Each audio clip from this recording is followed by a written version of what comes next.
A very cheerful morning to all my lovely students.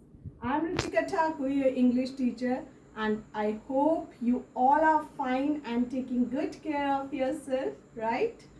So, students, as you all are aware that we have completed our chapter number 1 of grammar, which is sentences.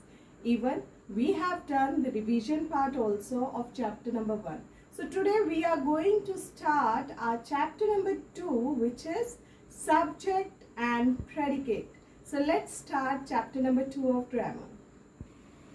So our chapter number 2 of grammar book is subject and predicate.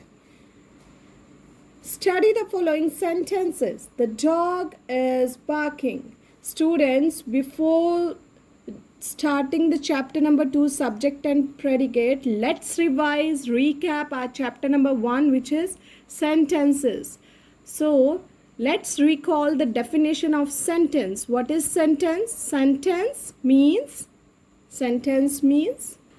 a group of words which makes a proper sense, a complete sense is called sentence. So here I want to tell you all that sentence has two parts. Which are those two parts? Subject and predicate, right? Which are those two parts of sentence? Subject and predicate. The dog is barking. The sun rises in the east. In the first sentence, we speak about the dog. You can see in the picture also. What is this? This is dog. The dog is barking. So we are talking about what? We are talking about the dog in the very first sentence. In the second sentence, we speak about the sun. In the second sentence, we are talking about the sun, right? So, the dog and the sun are the subjects of the above sentences. What is said about each of the subject is called predicate part. Now, students, understand in very easy language that sentence has two parts. First is subject, second is predicate, right? And the person, place, thing or animal we are talking about in the sentence is called subject and rest part is called predicate. The above sentences can be separated into subjects and predicates. You can see here. Subject, the dog. Predicate is barking. The sun rises in the east. All sentences, whether are assertive, imperative, interrogative, whatever the kind of sentence is there. Your first chapter is kinds of sentences, right? These are parts of sentences.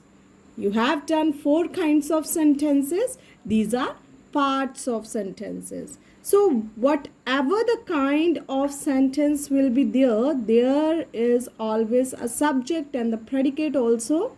They can be divided into subjects and predicate. Subject, the person or thing that is being spoken about.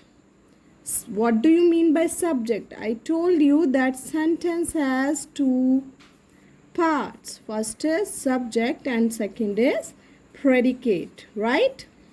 Sentence has two parts. First is subject, second is predicate. What is subject?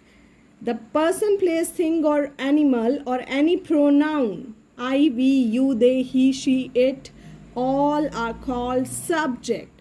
And rest of the sentence, what we talk about the subject, what is said about the subject is called predicate. So keep in mind, students, what do you mean by subject and what do you mean by predicate? Generally, the subject comes before the predicate, but sometimes, as in the following sentence, the predicate may come before the subject also. So, maximum time subject will come at the starting, but not always. Okay? How hot is the tea? You can see here, tea is the subject, so it is coming at the end. Here the subject is the tea, right? So it is the subject. Rest of the sentence is predicate part. So it is not necessary that always subject will come at first only. It can come at last sometimes also. So read the sentences carefully and understand in the sentence what we are talking about is called our subject part, and rest part is called what is said about the subject is called predicate part.